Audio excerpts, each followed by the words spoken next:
مسئولین مقامات اجرایی حاکمیت دولتی شهر کلاب نوروز بین المللی را با خوشنودی و سرفروزی با رقص و سرود و ترانه با کاروان نوروزی استقبال گرفتند.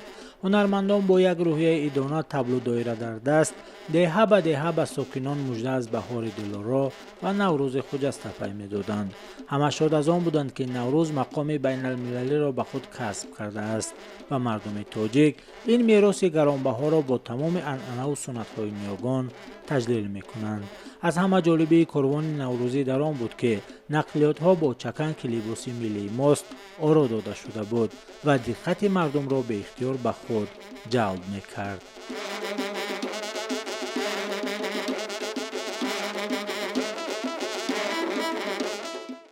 در دهه خانه آباد شهر کلاب ساکنان همه سرجم انتظار کاروان نوروزی بودند تا به نوروز بین المللی آغاز ببخشند. زنان هنرمند گرد دیگ سومنک جمع آمده سرود بهار و نوروز و سومنک را می سراییدند و خوشحال از آمدن نوروز خجسته بودند.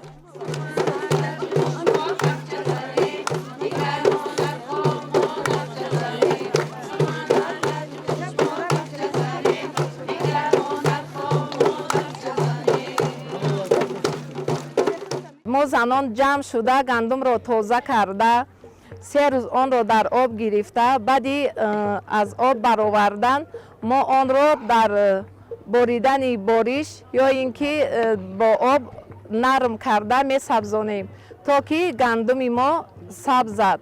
وقتی که گندم ما می سبزد ما زنان همه کسا در یک خانه جمع شده گندم را با اغرق یا اینکه با طبقات جدا کرده میچکیم تیار میکنیم. سمنکی میکوبیم سمنکی ما از آرد از علف سبز از شیره گندم تیار میشود. سومنک رمز بهار و نوروز است. زنان و مادران در این ایام یک شب و یک روز به پختن آن مشغول می‌گردند و هنگام پختن آن آرزو و نیت‌های نیک می‌کردند تا سال پرفیض و با برکت و قلب‌ها تا سال دیگر شاد و مسرور باشد. سومنک ما وقتی که ما سومنک را به دیگ می‌اندازیم ما در داخل سومنک تیار کرده خودمان سنگچه می‌پرتاییم. بعضی ناحیه‌ها شهرها چهارمغز می‌اندازند ما باشیم سنگچه می‌پرتاییم که نفرانی که از سومنک ما می‌خورند و می‌چشند با نیت یعنی که با آرزویی که یگان سنگچه به آنها رسد نیتی نیک یعنی که خوشبختی تنجی آرامی. سومنک را ما بانوان زنان کلابشهر باستانی با چند نمود تیار میکنیم. ما داریم سومنک دیگچگی، سومنک کلچگی، سومنک آتلگی.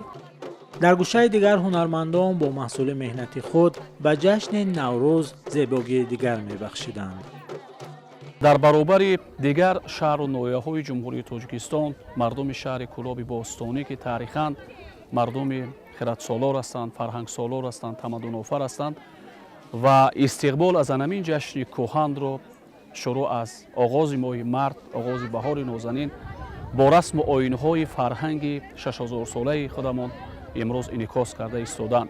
طبق دستور و سپارش‌های رهبریت عالی سیاسی کشور پیشوای فرهنگ پرور محترم امامعلی رحمان و نقشه چهاربینی مقامات اجرایی حکومت دولتی شهر کلاب در تمام دهه‌های دوردستترین شهر و دهات کلاب چهاربینی‌های نوروزی ایدانه با اشتراک وسیع خرد و کلان تمام قشرهای جامعه با یک شکوه و شهامت خاصه در همین دهه دوردستترین خانه آباد دایر گردیده ایستاده است.